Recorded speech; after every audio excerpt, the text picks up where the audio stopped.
আজকে এই 5 আগস্ট পরবর্তী বাস্তবতায় যারা বিশেষ করে বাংলাদেশের সাধারণ শিক্ষার্থীদেরকে আমি এটি চ্যালেঞ্জ করে বলতে চাই যে 5 আগস্ট পরবর্তী সময়ে যারা এই ক্ষমতার দখলদার ফ্যাসিস্ট বাহিনী লাঠিয়াল বাহিনীতে পরিণত হয়েছে তাদের অর্থনৈতিক অবস্থা কি, তারা কি ধরনের অসদুপায় অবলম্বন করেছে, তারা কি ধরনের রাষ্ট্রযন্ত্রকে ব্যবহার করেছে, তারা কি ধরনের তদবির বাণিজ্য, তারা কি ধরনের পদোন্নতি বাণিজ্য এই বিষয়গুলোর সঙ্গে সম্পৃক্ত রয়েছে, বিভিন্ন খানে তারা জবরদখল করে যেভাবে বিভিন্ন ধরনের তদবির সুপারিশ নিয়ে ব্যস্ত রয়েছে, এটি তো আজকে তারা যতই মিডিয়া দখল করে রাখুক, আজ হোক কাল হোক, এই সত্য তরুণদের সামনে উন্মোচিত হবেই। এবং তরুণরা, আমি বলবো না যে আমার কথা বিচার করতে হবে, তরুণরাই বিচার করবে যে কারা নৈতিকতার বলে বলিয়ান ছিল আর কারা প্রতারণা করেছে আর কাদের নৈতিক মানদণ্ডটি আসলে কত শক্তিশালী। আচ্ছা, ধন্যবাদ আপনাকে। আরেকটি প্রশ্ন করি, যেহেতু এই কোটা আন্দোলনের কথা উঠেছেই, একটা কথা হলো তারা এখন রাষ্ট্র ক্ষমতায় আছে, তাদের প্রাণও থাকবে, তারা রিক্সায় চললে এখন আর মানাবে না, তাদের নিরাপত্তারও ব্যবস্থা করতে হবে। বিভিন্ন সময় আমরা দেখেছি যারা আওয়ামী লীগের সাথে সম্পৃক্ত তাদেরকে গাড়ি চাপা দিয়ে মারতে চেষ্টা করেছে। তো চতুর্দিকে তাদের এখন সিকিউরিটির ব্যবস্থাটা করতে হবে এবং সরকারকে সেটা দেখতে হবে, সেটাই হচ্ছে। সেই জন্য তারা উন্নত গাড়ি, উন্নত জীবনযাপন করছেন, এইটা একটা। আরেকটা ধারণা জনগণের মধ্যে যেটা আছে, সার্জিস আলম এবং হাসনাত আব্দুল্লাহ তারা কি ছাত্রলীগের কেউ? এই বিষয়টি আপনি একটু ক্লিয়ার করবেন, আমিও কনফিউজড। কারণ বঙ্গবন্ধুকে নিয়ে সার্জিসকেও কথা বলতে দেখেছি, অনেক জায়গায় বক্তব্য দিয়েছে। আসলে কি তারা ছাত্রলীগের কেউ ছিল? দেখুন, সাংগঠনিক কাঠামোতে তারা কেউই আমাদের ছিল না, কোনো পদ পদবি তাদের ছিল না। বাস্তবতা হচ্ছে আজকে তারা যে ধরনের কথাবার্তা বলছে এবং এর বিশেষ করে শিক্ষার্থী হত্যার সঙ্গে যারা জড়িত রয়েছে তাদের এক ধরনের তারাই তো আজকে ক্ষমতা দখল করে বসে আছে এবং এদের দ্বিচারিতার বিষয়টি তো আমাদের বলার, আলোচনা করে টকশোতে বলার প্রয়োজন নেই। আজকে ছাত্রলীগের একটি ফটো ফ্রেমে থাকার জন্য তাদের যে আকুতি ছিল, ছাত্রলীগের সাধারণ কর্মীদের সঙ্গে এক ধরনের সম্পর্ক গড়ে তোলার জন্য তাদের যে আকুতি ছিল, এবং আজকে দেখুন সেখানে তারা কতটা ঘুরে কি ধরনের কথাবার্তা বলছে, কি ধরনের কর্মকাণ্ড পরিচালনা করছে। আজকে আপনি একটি রাজনৈতিক বক্তব্য প্রকাশ করছেন, আপনার বক্তব্য কি ছিল আজকে 5 আগস্ট পরবর্তী সময় আপনার বক্তব্য আকাশ পাতাল কিভাবে ফারাক হয়ে যাচ্ছে, এই প্রশ্নগুলো কিন্তু সাধারণ শিক্ষার্থীরা সবাই জানে। এক ধরনের ভয়ের রাজত্ব, এক ধরনের ত্রাসের পরিবেশের কারণে শিক্ষার্থীরা হয়তো সব প্রশ্নগুলো সবসময় সামনে নিয়ে আসে না, কিন্তু তারা কিন্তু সচেতন ভাবেই সেটি জানে। আচ্ছা, তার মানে এটা পরিষ্কার হাসনাত আব্দুল্লাহ এবং সার্জিস আলম ছাত্রলীগের কেউ প্রতিষ্ঠিত মানে কোনো কমিটিতে বা কিছুতে ছিল না? না, সেটি ছিল না। এমনি ঢাকা বিশ্ববিদ্যালয় শুধু নয়, বাংলাদেশের পাবলিক বিশ্ববিদ্যালয়গুলো যারা শিক্ষার্থী রয়েছে, অপরাপর ছাত্র সংগঠনের কর্মীও যারা রয়েছে, তারা তো ছাত্রলীগের নেতা কর্মীদের সঙ্গে সবারই একটি সুমধুর সম্পর্ক ছিল। এবং এটি যেটি করেছে, অনুপ্রবেশের চেষ্টা বা ছাত্রলীগের কোন ধরনের এক ধরনের পরিচয়ের ছদ্মাবরণ ধারণ করে সুযোগ সুবিধা গ্রহণ করা, সেই প্রবণতা তাদের মধ্যে তো অবশ্যই ছিল। বিশেষ করে আমরা সেই প্রবণতাটুকু ছিল এবং সে কারণে কিন্তু এই তারা কৌশলগুলো ধারণ করেছে, ছদ্মবেশটা ধারণ করেছে এবং এটির মাধ্যমে, এবং আমরা আজকে তো এটি বলার যথেষ্ট অবকাশ রয়েছে, যারা এই ছদ্মবেশগুলো ধারণ করেছে, যারা অপর একটি সংগঠনের অভ্যন্তরে অনুপ্রবেশ করেছে, তারা তো এই কর্মকাণ্ড, যে ধরনের অপরাধমূলক কর্মকাণ্ড, এবং পরবর্তীতে আমরা সেটি অনেক প্রমাণও দেখেছি, তারাই সেটি জড়িত হওয়ার প্রচেষ্টার অংশ হিসেবে সেটি করেছে কিনা শিক্ষার্থীদের মধ্যে কিন্তু এই প্রশ্নটিও রয়েছে। অনেকেই নিশ্চয়ই আপনাকে এই প্রশ্নটি করেছে, সেটা হচ্ছে এরকম যে ছাত্র শিবিরের কর্মীরাও আপনাদের দলের ভিতরে ছিল, আপনারা কি সেটা তখন বুঝতে পেরেছেন? তারা বেরিয়ে এসে এখন 5ই আগস্টের স্বাধীনতার পরে তারা এখন সেটি বলছেন যে ছাত্রলীগের ভিতরে তারা অনুপ্রবেশ করেছিলেন। শুধু ছাত্রলীগ নয়, বিশেষ করে এই যে সংগঠনটির কথা আপনি বললেন, স্বাধীনতা বিরোধী মৌলবাদের সঙ্গে সম্পৃক্ত যারা এক ধরনের শরিয়া আইন চায় বাংলাদেশে, এই সংগঠনটির একটি কৌশলই হচ্ছে ছদ্মবেশ ধারণ করা, ইন্ট্রেন্স ইন ডিসগাইজ। তারা ছদ্মবেশ ধারণ করে ভিতরে প্রবেশ করবে এবং শুধুমাত্র ছাত্রলীগ নয়, এটি অপরাপর ছাত্র সংগঠন, প্রগতিশীল আমাদের বামপন্থী ছাত্র সংগঠন, সামাজিক সাংস্কৃতিক সংগঠন, প্রত্যেকটি ক্ষেত্রে কিন্তু অনুপ্রবেশের একটি প্রচেষ্টা তাদের সবসময় ছিল এবং এটি ভবিষ্যতেও থাকবে। এক্ষেত্রে আমাদের অবশ্যই সতর্কতা অবলম্বন করতে হবে। ওকে, আমরা আরেকটা জিনিসে আসি, আরেকটা বিষয় হচ্ছে, সেটি আমরা জানি যে ঐতিহ্যবাহী ছাত্রলীগ আপনাদের প্রতিষ্ঠা হয়েছিল 1948 সালের 4ঠা জানুয়ারি। কিছুদিন আগে গিয়েছে, আপনাদের সেই রকম কোনো তৎপরতা আমরা দেখি নেই। আপনারা কি আগামীতে সার্ভাইভ করতে পারবেন? আপনাদেরকে তো নিষিদ্ধ করা হয়েছে, সেই ক্ষেত্রে আপনাদের প্ল্যান কি? 4ঠা জানুয়ারি যে আপনাদের প্রতিষ্ঠা বার্ষিকী ছিল, সেটি ঘটা করে সেই উদযাপনের কোনো কিছু আমরা দেখতে পাইনি। জি প্লিজ। এই অবৈধ সরকার আমাদের নিষিদ্ধ করেছে আর গোটা বাংলাদেশের তারুণ্য বাংলাদেশের দেয়ালগুলোতে জয় বাংলা লিখে দিয়েছে। তারা ছাত্রলীগের নেতা কর্মীদের দেখা মাত্রই গুলি করার চেষ্টা করছে, হত্যা করার চেষ্টা করছে, গ্রেপ্তার করার চেষ্টা করছে, কারারুদ্ধ করার চেষ্টা করছে। গোটা বাংলাদেশের সাহসী তারুণ্যের মিছিল দাবায় রাখতে পারবে না এই শপথ ধারণ করে কিন্তু মিছিল করছে। বরং আমি তো মনে করি আমার ছাত্রলীগের অভিজ্ঞতায় এবারের প্রতিষ্ঠাবার্ষিকীটি অনেক বেশি সাহসী ছিল, এবারের প্রতিষ্ঠাবার্ষিকীটি অনেক বেশি পলিটিক্যালি সিম্বলিক ছিল, এবারের প্রতিষ্ঠাবার্ষিকীটি বরং আরো বেশি ঐক্যের ভিতে মজবুত, সৃজনশীল এবং সাহসী সংগ্রামের একটি ইস্পাত দৃঢ় লক্ষ্যে পরিচালিত হয়েছে। 4 জানুয়ারি স্বাভাবিকভাবেই যেহেতু বাংলাদেশের যে বাস্তবতা, বাংলাদেশে তো কোনো সংগঠনেরই আজকে সমাবেশ করার স্বাধীনতা নেই, রাজনৈতিক মতামত প্রকাশ করার স্বাধীনতা নেই, মানবাধিকার, মৌলিক মানবাধিকার কোনো কিছু তো নেই। এর মধ্যেও কিন্তু 4 জানুয়ারি বাংলাদেশের তারুণ্য নেমে এসেছিল। শেখ হাসিনা আসবে, বাংলাদেশ হাসবে স্লোগানে রাজপথ প্রকম্পিত করেছিল, শীতার্ত মানুষের পাশে দাঁড়িয়েছিল, খাদ্যদ্রব্য শীতবস্ত্র নিয়ে তারা গিয়েছিল, অনলাইন অফলাইনে তারা আলোচনা সভা করেছিল, দেয়ালে দেয়ালে লিখে দিয়েছিল শেখ হাসিনাতে আস্থা। লাখ লাখ শিক্ষার অধিকার বঞ্চিত শিক্ষার্থীরা ক্যাম্পাসের আশপাশে যে যতটুকু যেভাবে যেখান থেকে পেরেছে সেখানেই কিন্তু তারা শিক্ষার অধিকারের দাবিতে সমাবেশ করার চেষ্টা করেছে। এবং এর বাইরেও আনুষঙ্গিক কর্মসূচি, জাতির পিতা বঙ্গবন্ধু শেখ মুজিবুর রহমানকে শ্রদ্ধা জানানো, ধানমন্ডি 32 নম্বরকে তছনছ করে দেওয়া হচ্ছে, এবং এরা আজকে ইতিহাস, মুক্তিযুদ্ধ, সভ্যতা নিয়ে আমাদেরকে শিক্ষা দেয়। এবং বাংলার তারুণ্য বলেছে বাংলার প্রতিটি ঘর ধানমন্ডি 32 নম্বর, এই মর্মবাণীকে ধারণ করে কিন্তু প্রত্যেকটি ঘর থেকে বঙ্গবন্ধুর প্রতি শ্রদ্ধা জানিয়েছে। ধন্যবাদ আপনাকে। এবার আরেকটি প্রশ্ন, সেটি হচ্ছে আমরা আমাদের প্রিয় দর্শকদের বিষয়ে আমি একটু বলে নিই। দর্শক মন্ডলী, আপনারা যে যেখান থেকে যুক্ত হয়েছেন আপনাদের সবাইকে অনেক ধন্যবাদ জানাচ্ছি। আপনাদের মূল্যবান কমেন্টসগুলো আমরা দেখানোর চেষ্টা করছি। আমাদের আজকের অতিথি হচ্ছেন বাংলাদেশ ছাত্রলীগের সভাপতি সাদ্দাম হোসেন, তিনি আমাদের সাথে যুক্ত হয়েছেন এবং বিভিন্ন বিষয়ে কথা বলেছেন।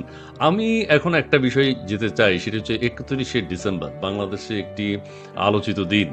ওই দিন বলা হয়েছিল যে বাংলাদেশের সংবিধানের কবর রচনা করা হবে এবং কবর খোঁড়াও হয়েছিল কোথাও কোথাও, এবং 72-এর সংবিধান নিষিদ্ধকরণ আওয়ামী লীগকে কি যেন শব্দটা খুব সুন্দর ছিল, অপ্রাসঙ্গিক করে তোলা, এবং সেই সাথে আরেকটি বিষয়ও চিন্তা করা হয়েছে যে একটা বিপ্লবী সরকার গঠন করা, কিন্তু সেটি আমরা ওই কার্যকর হতে দেখিনি। তার আগের দিনে বলা হয়েছে দেশি বিদেশি ষড়যন্ত্র করা হয়েছে এবং সেই ষড়যন্ত্রের কারণে 21 তারিখ সেটি করা যে সম্ভব হয়নি। এবং তারপরেই সরকার একটা ঘোষণা দিয়েছেন যে আমাদের পক্ষ থেকে বিপ্লবী সরকার গঠন করা হবে, অথবা 72-এর সংবিধানের ব্যাপারে 15ই জানুয়ারির মধ্যে একটা সিদ্ধান্ত গ্রহণ করা হবে। 15ই জানুয়ারি অত্যন্ত সন্নিকটে, 31শে ডিসেম্বর এবং 15ই জানুয়ারির এই ব্যাপারে আপনার কাছে কিছু কথা জানতে চাই। সেটা হচ্ছে সংবিধানের কবর রচনার বিষয়ে, 72-এর সংবিধান।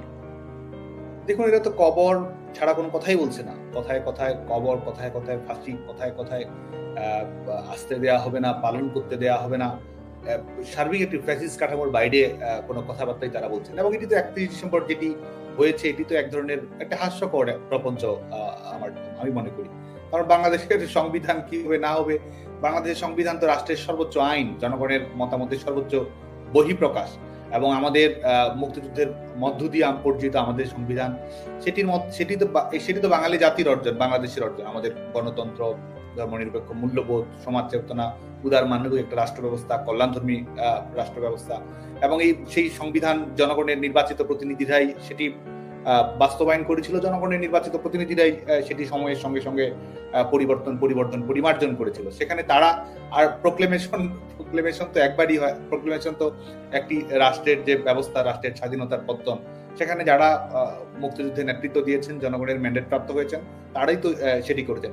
সরকার পরিবর্তনের আন্দোলন, যে কোনো আন্দোলন, ইস্যু ভিত্তিক আন্দোলন একটি রাষ্ট্রে তো হাজারবার করতে পারে, তো সেটি কি সংবিধানে অন্তর্ভুক্তির কোনো বিষয়? এবং এই বৈধতাই তাদেরকে কে দিয়েছে? আজকে তারা কি জনগণের নির্বাচিত প্রতিনিধি? জনগণ কি তাদেরকে ভোট দিয়েছে? জনগণ কি তাদের কোনো ধরনের রায় দিয়েছে? আজকে যারা বড় বড় কথা বলছে এটি একটি ক্লাবের সংবিধান বানিয়েছে তাদের, এবং বাস্তবতা হচ্ছে অনেক যারা কথা বলছে ইউনিয়ন পরিষদ নির্বাচন করলেও তারা জামানত বাজেয়াপ্ত হবে, এবং তারা আজকে নিজেদেরকে এই জনগণের প্রতিনিধি, স্বঘোষিত জনগণের প্রতিনিধি দাবি করছে, এবং সংবিধানের ম্যান্ডেট এটা রয়েছে, সেটা রয়েছে। এক ধরনের রাষ্ট্র ব্যবস্থা, এক ধরনের জনগণের সঙ্গে প্রতারণা, তামাশা, হাস্যকর বিষয়বস্তুতে পরিণত। প্রতারণা, তামাশা আপনাদের দৃষ্টিভঙ্গিতে, আপনাদের দৃষ্টিতে আপনি বলছেন। এখন আপনি কি মনে করেন 15ই জানুয়ারি সরকার যে দায়িত্ব নিয়েছে, প্রোক্লেমেশন অফ জুলাই রেভলিউশন, এটা কি আদৌ সম্ভব হবে বলে মনে করেন কিনা আপনি?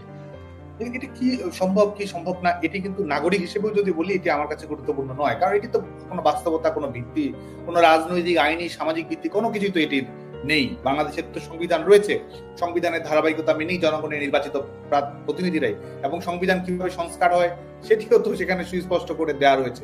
সংস্কার পরিবর্তন পরিমার্জন প্রয়োজন হলে জনগণের নির্বাচিত প্রতিনিধিরা সময়ের সঙ্গে সঙ্গে সেটি অ্যাডজাস্ট যতটুকু করে নিতে হয়, যতটুকু আপ টু ডেট রাখতে হয়, বা আরো বেশি কার্যকর, জনগণের জন্য কল্যাণমুখী, আরো বেশি গণতন্ত্র, আরো বেশি আমাদের জনগণের অধিকারগুলো রক্ষা কবচ দেয়, এটা তো সময়ের সঙ্গে স্বাভাবিক প্রক্রিয়া। এটির সঙ্গে প্রক্লেমেশন, এটির সঙ্গে এদের এই ধরনের ডিক্লারেশন, এটির সঙ্গে প্রস্তাবনা, তাহলে তো আজকে তারা ভবিষ্যতে আরেকজন আন্দোলন করবে, বলবে যে এটি সংবিধানের প্রস্তাবনা দিতে হবে। 90 আন্দোলন করেছে, তারা বলবে তারা তাদের সংবিধানের প্রস্তাবনা দিতে হবে। 111 যখন এই সামরিক নিয়ন্ত্রিত তত্ত্বাবধায়ক সরকার ছিল, তারা বলবে যে তাদের সেটি প্রক্লেমেশন দিতে হবে। তো রাষ্ট্র ব্যবস্থা সম্পর্কে এদের ন্যূনতম যে তারা রাষ্ট্র ব্যবস্থাকে এক ধরনের তামাশার বিষয়বস্তুতে পরিণত করেছে বলে আপনি বলতে চাচ্ছেন যে আগামীতে যদি আরো কোনো বিপ্লব হয় তারাও একটা প্রোক্লামেশন দিবে, এটি কোনো একটা রাষ্ট্রে আদৌ সম্ভব নয়, এটাই তো বলতে চাচ্ছেন? হ্যাঁ, সার্বিকভাবে আমি বৃহত্তর দৃষ্টিকোণ থেকে যদি বলি, এবং সংবিধানের পরিবর্তনের বিষয়ে সুনির্দিষ্ট নিয়ম রয়েছে, এবং নির্বাচন রয়েছে, জনগণের ম্যান্ডেট রয়েছে, সাংবিধানিক বৈধতার বিষয় রয়েছে, এরা কিসের ভিত্তিতে কি সব বলছে আসলে এটি আমার কাছে বোধগম্য হচ্ছে না। ওকে, ধন্যবাদ আপনাকে এই প্রশ্নের উত্তরের জন্য। প্রিয় দর্শক, আপনারা যারা আমাদের সাথে যুক্ত হয়েছেন, অনেকেই যুক্ত হয়েছেন, হাজার আমরা এটি আমাদের একটা ভালো লাগার বিষয় যে আপনারা কমেন্টস করছেন, আমরা সেগুলো দেখানোর চেষ্টা করছি। আমাদের আজকের অতিথি সাদ্দাম হোসেন, সভাপতি বাংলাদেশ ছাত্রলীগ। এখন একটা কথা বলি, প্রেস উইং থেকে বলা হয়েছে যে বাংলাদেশের আইন শৃঙ্খলা পরিস্থিতি খুবই ভালো, অর্থনৈতিক অবস্থাও খুবই ভালো, রিজার্ভ বেড়েছে, অর্থাৎ সার্বিক দিক থেকে প্রেস উইং থেকে বলা হয়েছে যে শফিকুল আলম সাহেব বলেছেন যে বাংলাদেশের এখন যে ডেভেলপমেন্ট সেটিকে 90%, 100%-এর মধ্যে 90% দেয়া যায়। আইন শৃঙ্খলা পরিস্থিতির উন্নতিটা বিশেষভাবে উল্লেখ করা হয়েছে। সেই ক্ষেত্রে বাংলাদেশে যে মব ইনজাস্টিস চলছে, মব ভায়োলেন্স চলছে, বিভিন্ন মুক্তিযুদ্ধের সপক্ষে যারা আছেন, মেইন স্ট্রিম মিডিয়াতে অনেকে প্রশ্ন করেছেন, মেইন স্ট্রিম মিডিয়াতে আমরা যদিও না দেখি, সোশ্যাল মিডিয়াতে দেখা হচ্ছে বিভিন্ন সংখ্যালঘুদের উপর নির্যাতন। ছাত্রলীগ, আওয়ামী লীগ বা আওয়ামী লীগ যারা করে না, অথবা সমর্থক অথবা মুক্তিযুদ্ধের চেতনা বিশ্বাসী, তাদের উপর নির্যাতন করা হচ্ছে। এই বিষয়টিকে 90% শান্তির দেশ আছে, 90% উন্নতি আমরা সাধন করেছি, আপনার কাছে কি মনে হচ্ছে? এসব তো সুস্পষ্টভাবে পাগলের প্রলাপ। কারণ এবং এই ফ্যাসিস্ট রিপাবলিকের এই প্রেস উইং, এটি সত্যিকার অর্থেই বাংলাদেশের জনগণের সঙ্গে, বাংলাদেশের জনগণকে যারা নির্বোধ মনে করে, তারা এই ধরনের কথাবার্তা বলতে পারে বলে মনে। বাংলাদেশের জনগণ অত্যন্ত সচেতন, বাংলাদেশের জনগণ অত্যন্ত আত্মমর্যাদা সম্পন্ন, বাংলাদেশের জনগণের নাগরিকতা বোধ সুতীব্র এবং সুতীক্ষ্ণ। আজকে এই ধরনের 90 যারা এইচএসসি পরীক্ষা নিতে পারছে না, এই এইচএসসি ফেল সরকার, তারা যখন এরাও নিজেরা যেমন নিজেদেরকে সরকার ঘোষণা করেছে, নিজেরাই নিজেদেরকে 90% নাম্বার দিয়েছে, অথচ আজকে বাংলাদেশের সনাতন ধর্মাবলম্বী থেকে শুরু করে মাইনরিটি সিকিউরিটির বিষয়টি গোটা পৃথিবীর রাজনীতিতে একটি আলোচিত বিষয়, যেখানে ধর্মীয় পরিচয়ের কারণে আজকে আপনি হত্যার শিকার হচ্ছেন, ধর্মীয় পরিচয়ের কারণে আপনার চাকরি বাতিল হচ্ছে, ধর্মীয় পরিচয়ের কারণে আপনার জীবন জীবিকা, আপনার ব্যবসা বাণিজ্য লুটপাট করা হচ্ছে। আজকের কথা যদি বলি, পাসপোর্ট সূচক, যেটি একটি দেশের নিরাপত্তার সূচক, সেখানে বাংলাদেশ আগের বছরের চেয়ে 3 ধাপ পিছিয়েছে। এটি প্রমাণ করে বাংলাদেশের অভ্যন্তরীণ পরিবেশ পরিস্থিতিটি কি রয়েছে। এবং শান্তি শৃঙ্খলা, আজকে তো পুলিশ হত্যা যারা করেছে তাদেরকে আপনি পুলিশকে বলছেন যে আইন শৃঙ্খলা রক্ষা করুন, আইন শৃঙ্খলার পরিবেশটি ভালো করুন, অথচ পুলিশ হত্যার সঙ্গে যারা সম্পৃক্ত রয়েছে, জঙ্গিবাদ অপশক্তি, তাদেরকে কিন্তু বিচার করার কোনো কথা আপনি বলছেন না, বরং তাদেরকে আপনি রাষ্ট্রীয়ভাবে ইন্ডেমনিটি দিয়েছেন। যারা খুন করেছে, এই আজকে যে শিক্ষার্থীদেরকে হত্যা করা হয়েছে, সেই শিক্ষার্থীদেরকে এই বিচার করার জন্য শেখ হাসিনা সরকার স্বাধীন বিচার বিভাগীয় তদন্ত কমিটি জাতিসংঘের কে আহ্বান করে, সেগুলো করেছিল, অথচ এই সরকার কিন্তু ন্যায় বিচারের কোনো কিন্তু আগ্রহ, কোনো আকাঙ্ক্ষা কিন্তু দেখায়নি। ন্যায় বিচারের যদি আগ্রহী থাকতো, আকাঙ্ক্ষাই থাকতো, তাহলে কি আজকে এই সরকার রাষ্ট্রীয়ভাবে ইন্ডেমনিটি প্রদান করতে পারতো, যে কাদেরকে বিচার করা যাবে, কাদের বিচার করা যাবে না, কারা খুনি নয়, এবং কাদের আইনের আওতায় প্রশ্ন তোলা যাবে না, বিচার বিভাগের আওতায় প্রশ্ন তোলা যাবে না, সরকারই তো সেটি নির্ধারণ করে দিয়েছে। তার মানে খুনি সরকারি ক্ষমতায় রয়েছে, এবং খুনি সরকারি অপরকে খুনি বলার এক ধরনের রাজনৈতিক পরিবেশ তারা তৈরি করেছে। এবং বাংলাদেশের জনজীবন কিভাবে দুর্বিষহ যন্ত্রণার মধ্যে পেরেছে, নারীদের উপর নিপীড়ন কিভাবে বেড়ে গেছে, ধর্ষণের ঘটনা কিভাবে বেড়ে গেছে, এবং বিচার বিভাগীয় হত্যা যেগুলো নিয়ে বিভিন্ন সময়ে আন্তর্জাতিক বিশ্বে, বিশেষ করে মানবাধিকার সংস্থাগুলো সোচ্চার কণ্ঠ ছিল। গত 5 মাসে বিচার বহির্ভূত হত্যাকাণ্ড কতগুলো ঘটেছে, মব কিলিং এর শিকার, মব কিলিং ও বাস্তবতা নয়, বিশেষ এটা হচ্ছে এক ধরনের স্টেট স্পন্সর টেরোরিজম, এক ধরনের এই ঘটনাগুলো কত বেশি ঘটেছে। আপনাদের কাছে কোনো ডেটা আছে? হ্যাঁ, সেই ডেটা তো শুধু আমার কাছে কেন, আমাদের সবগুলো সংস্থা নানাভাবে কিন্তু এই তথ্য উপাত্তগুলো তুলে নিয়ে এসেছে। এবং এই যদিও এই সরকার মিডিয়াকে সম্পূর্ণ কুক্ষিগত করে রেখেছে, মিডিয়াতে কি বলা যাবে, মিডিয়াতে কি বলা যাবে না, ছাত্রলীগ আজকে এটি অবশ্যই আমাদেরও সীমাবদ্ধতা সংকট রয়েছে। আজকে এই ছোট করে যদি বলি যে আমাদের ছাত্রলীগের রাজনীতি মধ্যে নেতিবাচক দিক কি নেই, অবশ্যই ছিল। ছাত্রলীগ তো আমাদের পথ চলাতেও তো অবশ্যই ভুল ছিল, সেটি একটি বাস্তবতা রয়েছে। কিন্তু একই সঙ্গে আজকে দেখুন, আজকে বাংলাদেশের গণতান্ত্রিক অবস্থা ছাত্রলীগের রাজনীতির মাধ্যমে যদি আপনি তাকান, আজকে বাংলাদেশ ছাত্রলীগকে নিষিদ্ধ ঘোষণা করা হয়েছে, একটি ছাত্র সংগঠন, যেই সংগঠন বাংলাদেশের স্বাধীনতা আন্দোলন, আমাদের গোটা বিশ্বের সামনে আমাদের যে 21শে ফেব্রুয়ারি আন্তর্জাতিক মাতৃভাষা দিবস, আপনি আন্তর্জাতিক মাতৃভাষা দিবস গোটা বিশ্বকে উপহার পালন করার জন্য গর্ব অনুভব করছেন, অথচ সেই যেই সংগঠনটি আপনার আন্তর্জাতিক মাতৃভাষা দিবসের জন্য রক্ত জড়িয়েছে, সংগঠিত করছে, তাদেরকে নিষিদ্ধ ঘোষণা করছেন। আপনি আমার সোনার বাংলা আমি তোমায় ভালোবাসি আপনি গাচ্ছেন, অথচ যেই সংগঠনটি এই জাতীয় সঙ্গীত এনে দিয়েছে, জাতীয় পতাকার ডিজাইন করেছে, আপনি প্রত্যেক মুহূর্তে ছেলে মেয়েদেরকে শেখাচ্ছেন যে স্যালুট দিতে হবে জাতীয় পতাকাকে, ভালোবাসতে হবে জাতীয় পতাকা, অথচ এই পতাকার ডিজাইনার বাংলাদেশ ছাত্রলীগকে আপনি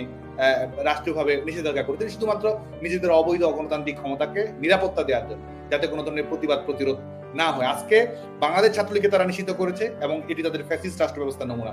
বাংলাদেশ ছাত্রলীগের লাখ লাখ নেতাকর্মী, কয়েক লাখ নেতাকর্মী আজকে ক্লাসে যেতে পারছে না, পরীক্ষা দিতে পারছে না। গত 15 বছরে ক্যাম্পাসের বাংলাদেশের প্রত্যেকটি শিক্ষা প্রতিষ্ঠানের একাডেমিক লাইফ কারো ক্ষতিগ্রস্ত হয়েছে, কোনো ক্ষতির শিকার হয়েছে। পরিসংখ্যানগুলো যদি সাহস থাকে, যদি সত্যতা থাকে, আমাদের কাছে তুলে ধরবে, কতটা আমাদের কাছে প্রমাণ রয়েছে। মেডিকেল কলেজগুলোতে যদি আপনি দেখেন, বাংলাদেশ সরকারি মেডিকেল কলেজগুলোতে আপনি জানেন যে কত প্রতিযোগিতামূলক পরীক্ষার মধ্য দিয়ে সেখানে মেডিকেল কলেজগুলোতে আমাদের মেধাবী শিক্ষার্থীরা লেখাপড়া করে, 4-5 বছর লেখাপড়া করেছে, ইন্টার্নশিপ শেষ, হুট করে তারা জানছে তাদের সার্টিফিকেট বাতিল, তাদের ছাত্রত্ব বাতিল করে দেওয়া হয়েছে। বাংলাদেশের শিক্ষা প্রতিষ্ঠানের বাইরে যেখানেই ছাত্রলীগ মিছিল করার চেষ্টা করছে, মিটিং করার চেষ্টা করছে, সেখানে কিভাবে হয় আইন শৃঙ্খলা রক্ষাকারী বাহিনী লেলে দেওয়া হচ্ছে, না হলে এই ফ্যাসিস্ট সরকারের লাঠিয়াল বাহিনী কিভাবে তারা তাদের আক্রমণ পরিচালনা করছে, এটা তো গোটা বাংলাদেশের মানুষের সামনে, বাংলাদেশের শিক্ষার্থীদের সামনে পুরোপুরি উন্মোচিত হয়ে গেছে। আচ্ছা, আরেকটা বিষয়, এই বিষয়ে শিক্ষার কথা যেহেতু আসলোই, আপনাদের ছাত্রলীগের সদস্য কি পরিমাণ আছে সারা বাংলাদেশে? তারা কি এখন স্কুল কলেজ অথবা ইউনিভার্সিটিতে এখন তারা নেই? সংখ্যা কি আপনাদের জানা আছে কি পরিমাণ? হ্যাঁ, আমি তো আপনাকে শুধুমাত্র বাংলাদেশের মেডিকেল কলেজগুলো 5 শতাধিক শিক্ষার্থী ছাত্রত্ব বাতিল করা হয়েছে। ঢাকা বিশ্ববিদ্যালয়ের কথাই যদি বলি, ঢাকা বিশ্ববিদ্যালয়ে 1000 শিক্ষার্থী তাদের সেমিস্টার ফাইনাল পরীক্ষায় অংশগ্রহণ করতে পারেনি, ইয়ার ফাইনাল পরীক্ষা অংশগ্রহণ করতে পারেনি। আরো 1000 শিক্ষার্থী তারা তাদের ক্লাসে যেতে পারছে না, পরীক্ষা যেতে পারছে না। এরা দেশে গণতন্ত্র, সংস্কার, এটা সেটা 90 নম্বর দিয়ে দিচ্ছে 100 নম্বরের মধ্যে। শুধুমাত্র ঢাকা বিশ্ববিদ্যালয়ের যদি দিকে তাকান, সেখানে ছেলে মেয়েদের কিন্তু ক্লাসের পরীক্ষা দেওয়ার মতো তাদের এই যে মানবাধিকার রয়েছে, সেটি তারা নিশ্চয় দিতে পারছে না। গোটা বাংলাদেশ এই ব্যাপারে আপনাদের কোনো কর্মসূচি আছে? এই ছেলে মেয়েগুলো তাহলে কি করবে? এরা তো বেকার হয়ে পড়বে, দেশে তো বেকারত্ব বেড়ে যাবে অনেক। দেখুন, আমাদের কর্মসূচি আমরা যেটি মনে করি সেটা হচ্ছে যে আমাদের বাংলাদেশের গণতন্ত্রকে পুনরুদ্ধার করা, জনগণের ম্যান্ডেটকে পুনরুদ্ধার করা, নির্বাচিত প্রতিনিধিদের কাছে ক্ষমতা হস্তান্তর করা এবং এই ফ্যাসিস্ট ইউনিসের পতন ঘটানোই বাংলাদেশ ছাত্র সমাজের অন্যতম একটি লক্ষ্য বলে আমি মনে করি। এবং এটির মাধ্যমেই, এই গণতান্ত্রিক অধিকারের প্রত্যাবর্তন করার মাধ্যমেই শিক্ষার্থীদের শিক্ষার অধিকার থাকবে। আজ কিন্তু ছাত্রলীগের পক্ষ থেকে আমরা সুস্পষ্ট বলেছি যে আমাদের ভুল ত্রুটি থাকলে সেগুলো থেকে আমরা শিক্ষা গ্রহণ করবো। একই সঙ্গে এটিও বলেছি, কোটা সংস্কার আন্দোলনে আমরা বাংলাদেশ ছাত্রলীগ কিভাবে দায়িত্বশীল ভূমিকা পালন করার চেষ্টা করেছে, সমাধান করার চেষ্টা করেছে শিক্ষার্থীদের দাবি। আমরা কি শিক্ষার্থীদের দাবি পূরণ করার জন্য কিভাবে কাজ করেছি না করেছি, সেটির তুল্য মূল্য বিচার বিশ্লেষণ করবে আমাদের শিক্ষার্থীরা। এবং একই সঙ্গে আমরা এটিও বলেছি যে শিক্ষার্থীদের, আজকে যারা সাধারণ শিক্ষার্থী রয়েছে, যারা হয়তো সরকারের বিরুদ্ধে স্লোগান দিয়েছে, শান্তিপূর্ণভাবে আন্দোলন করেছে, ছাত্রলীগের বিরুদ্ধে স্লোগান দিয়েছে, তাদেরকেও আমরা স্যালুট জানাই। যারা শান্তিপূর্ণ আন্দোলন করেছে, কর্মসূচি করেছে, তাদের উন্নত একাডেমিক লাইফ, তাদের মর্যাদাপূর্ণ জীবন, তাদের কর্মসংস্থানের জন্য বাংলাদেশ ছাত্রীরা আগামীতেও কাজ করে যাবে।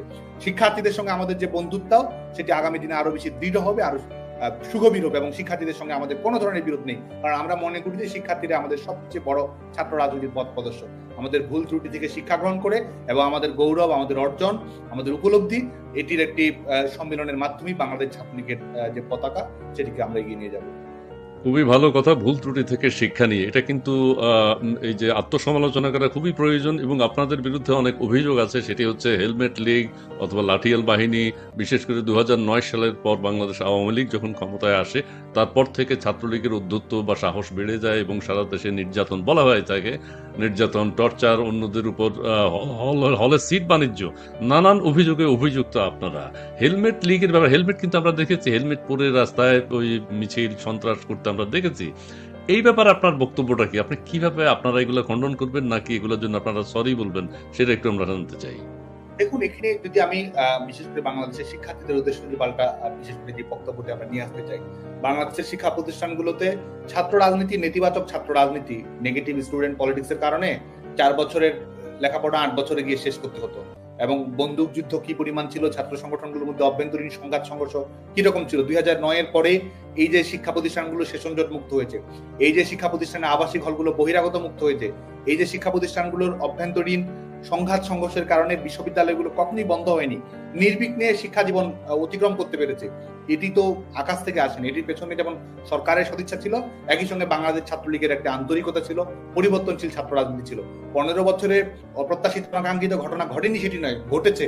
এবং সেগুলো কিন্তু অবশ্যই সংগঠন কখনোই এন্ডোর্স করেনি, বরং সেখান থেকে আমরা শিক্ষা নিয়ে আরো যেন সেটিকে যেন কারেকশন করা যায়, সেটির জন্য একটি সমাধান করা যায়, সেখান থেকে যেন শিক্ষা গ্রহণ করা যায়, সেই চেষ্টাটি কিন্তু আমরা করেছি। এবং এই সন্ত্রাসী কর্মকাণ্ডের ঘটনা, সেটি আগের বাস্তবতা, এখনকার বাস্তবতা, 2008 সালে শেখ হাসিনা সরকার ক্ষমতা গ্রহণের আগের বাস্তবতা, মধ্যবর্তী সময়ের বাস্তবতা, আর এই 2024 সালের 5 আগস্ট পরবর্তী বাস্তবতা, কিভাবে পিটিয়ে হত্যা করা হয়েছে তোফাজ্জল হোসেনকে ঢাকা বিশ্ববিদ্যালয়ের আবাসিক হলে, জাহাঙ্গীরনগর বিশ্ববিদ্যালয়ে শামীম মোল্লাকে কিভাবে হত্যা করা হয়েছে, রাজশাহী বিশ্ববিদ্যালয়ে মাসুদকে কিভাবে হত্যা করা হয়েছে, এটা তো বাংলাদেশের মানুষের প্রত্যেক জনই তারা সচক্ষে তাদের নিজ চোখে সেটি দেখেছে। এবং এর আগেও এই কর্মকাণ্ডগুলো, আজকে এই যে অপকর্মগুলো রয়েছে, এটির জন্য তো একজন, আমাকেও বলার প্রয়োজন, আমি বারবার বলছি, তাদের জবানিতে যদি বলি, তারা বলছে যে তারা এই আন্দোলনে পুলিশ হত্যার কোনো বিকল্প ছিল না, এই আন্দোলনে থানা লুট করার কোনো বিকল্প ছিল না, এই আন্দোলনে তাদের সশস্ত্র সংগ্রাম করার প্রস্তুতি ছিল। এবং এই ধরনের এই আন্দোলনের সংঘাত সহিংসতার অনুঘটক যে তারাই, এবং এখানে তারা শীর্ষ সন্ত্রাসীদের কিভাবে ব্যবহার করেছে, যারা কারাগারের থেকে বিভিন্ন উগ্রবাদী কর্মকাণ্ডের জন্য যারা জেলের অভ্যন্তরে ছিল, তাদের কিভাবে তারা ভূমিকা পালন করিয়েছে, সশস্ত্র ক্যাডারদের কিভাবে তারা বাস্তব ব্যবহার করেছে। এবং শুধু তাই নয়, শিক্ষার্থীদের অভ্যন্তরে ঢুকে কিভাবে শিক্ষার্থীদের বুকে গুলি চালিয়ে, তার পেছনে গুলি করে, সামনে গুলি করে, বারান্দায় রয়েছে সেখানে তারা গুলি করেছে। এবং এটিগুলোর কিন্তু শিক্ষার্থীরা মিছিল করছে, সেখানে পুলিশ নেই, সেখানে অপর কোনো সংগঠন নেই, শিক্ষার্থীরা মৃত্যুর করে ঢলে পড়ছে, এবং এই প্রত্যেকটি মৃত্যুর সঙ্গে কিন্তু তারা সম্পৃক্ত রয়েছে। এটা আজ হোক কাল হোক বাংলাদেশের মানুষের সামনে এটি প্রমাণিত হবে। যারা হত্যাকারী তারাই আজকে ক্ষমতা দখল করেছে, যারা হত্যাকারী তারাই কিন্তু আজকে, শেখ হাসিনা সরকার কিন্তু কাউকে ইন্ডেমনিটি দেয়নি, শেখ হাসিনা সরকার কিন্তু কাউকে দায় মুক্তি দেয়নি, ইউনূস সরকার, এই ফ্যাসিলিটি সরকার দায় মুক্তি দিয়েছে।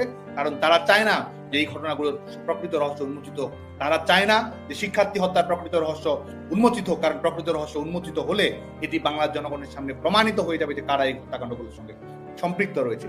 এবং এই হত্যাকাণ্ডগুলো ঘটিয়ে তারা আজকে ক্ষমতা দখল করেছে। শিক্ষার্থীরা মায়ের কোল খালি হয়েছে, আর এদিকে ডক্টর ইউনূসের গ্রামীণ ব্যাংকের 600 কোটি যে ঋণ ছিল, সেটি কর ফাঁকি ছিল, সেগুলো বাতিল হয়েছে। মায়ের কোল খালি হয়েছে, আর এই প্রত্যেকটি লাশের বিনিময়ে একজন উপদেষ্টা হয়ে তারা হেলিকপ্টারে করে উপজেলায় টহল দিয়ে বেড়াচ্ছে। একজন মায়ের কোল, একজন বোন তার ভাই হারিয়েছে, আর এই আজকে এই তথাকথিত সমন্বয়কেরা আজকে তদবির বাণিজ্য করে এটাকে এই বিভিন্ন ধরনের যে ধরনের টাকা পয়সা, অর্থবৃত্ত, গাড়ি বাড়ি তারা বাস্তবতা তৈরি করেছে। এই হচ্ছে অবস্থা। শিক্ষার্থীদের মৃত্যুর প্রতি, মায়ের কান্নার প্রতি তাদের কোনো কিছু নেই। মায়ের কান্নাকে এই ব্যবহার করে, এই মায়ের কান্না ঘটিয়েই তারা কিন্তু আজকে এই ক্ষমতা দখল করেছে। আচ্ছা, আপনাকে আমি বলি, ডক্টর ইউনূস সাহেব সম্পর্কে আপনি একটা কথা বলেছেন। ডক্টর ইউনূস সাহেবের 666 কোটি টাকা কি ভ্যাট ফাঁকি বা ট্যাক্স ফাঁকির কথা বলেছেন, কিন্তু ডক্টর ইউনূস সাহেব বলেছেন ওনার কিছু নেই, ওনার কোনো সম্পদ নেই, গাড়ি ভাড়ি নেই। সেই ক্ষেত্রে আপনারা যদি ওনার জন্য একটা গাড়ি, আপনারা সরকারে থাকা অবস্থায় কোনো একটা যদি আবাসনের ব্যবস্থা করতেন, সেটা হলে ইউনূস সাহেব উপকৃত হতেন। তবে আরেকটি কথা এখানে বলে রাখি, সেটি হচ্ছে যে উনি কিন্তু, আপনি গ্রামীণ ব্যাংকের কথা বললেন, গ্রামীণ ব্যাংক কিন্তু নতুন নিয়ম করছে, নতুন আইন করছে। গ্রামীণ ব্যাংককে সরকারের জবাবদিহিতা থেকে আরো দূরে সরানোর জন্য সেটা চেষ্টা চলছে, সেটার কাজ হচ্ছে, সেটা চলমান আছে। আর এখন যে বিষয়টি বলবো, আমাদের ব্রিগেডিয়ার সাখাওয়াত সাহেব, একজন উপদেষ্টা, তিনি বলেছেন আয়নাঘরের কথা, খুবই আলোচিত একটা বিষয়। আয়নাঘরের তদন্ত কমিশন হয়েছে, তার পাশাপাশি উনি ওনার বক্তব্যে 4-5 দিন আগেই বলেছেন আয়নাঘর শুধু ক্যান্টনমেন্টে বা অন্য কোথাও র্যাব পুলিশের জায়গায় নয়, আয়নাঘর ঢাকা ইউনিভার্সিটি বা বিভিন্ন হলে ছিল, আয়নাঘর হোটেলে বিভিন্ন হোটেলে ছিল।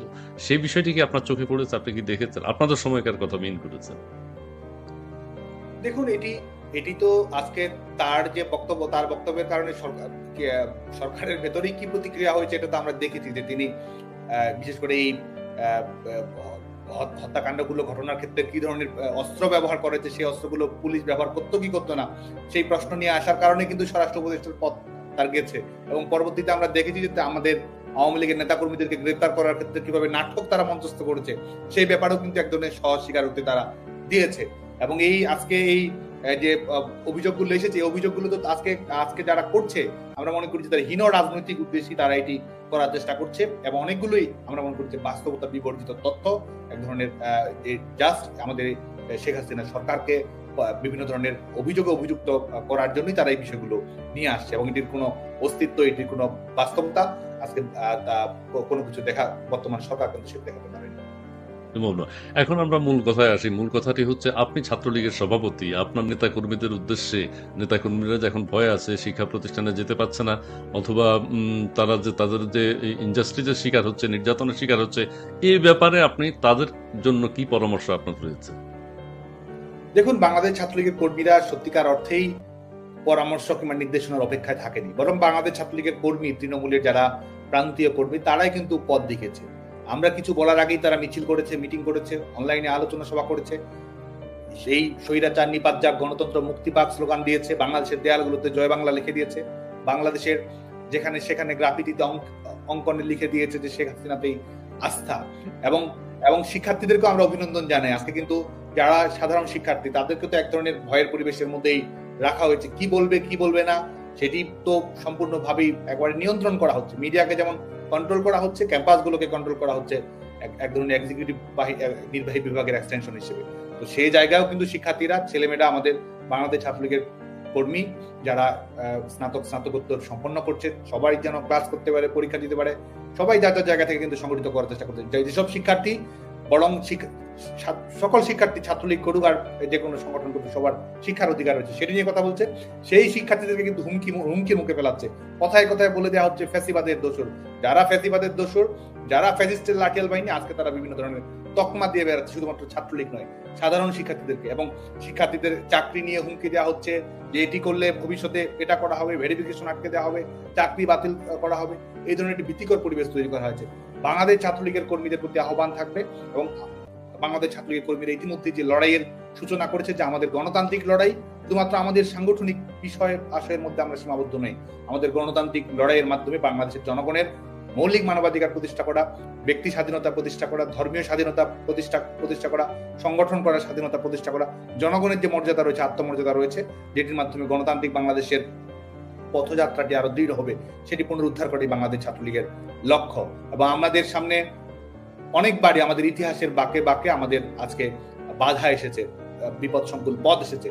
বাংলাদেশ ছাত্রলীগের নেতা কর্মীরা কিন্তু সমস্ত প্রতিকূল পরিস্থিতি মোকাবেলা করে বিজয়ীর বেশেই বাংলাদেশের জনগণকে অনেক কিছুই উপহার দিয়েছে। স্বাধীনতা আন্দোলনে সফল হয়েছে, হানাদার বাহিনীকে পরাজিত করেছে, লড়াই সংগ্রাম করেছে।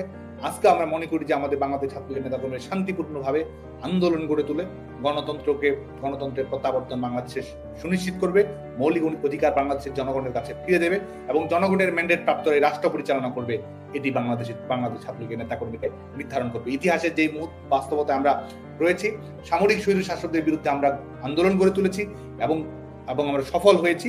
আজকে এই ফ্যাসিস্ট স্বৈর শাসকের বিরুদ্ধে আমাদের লড়াই অব্যাহত রয়েছে।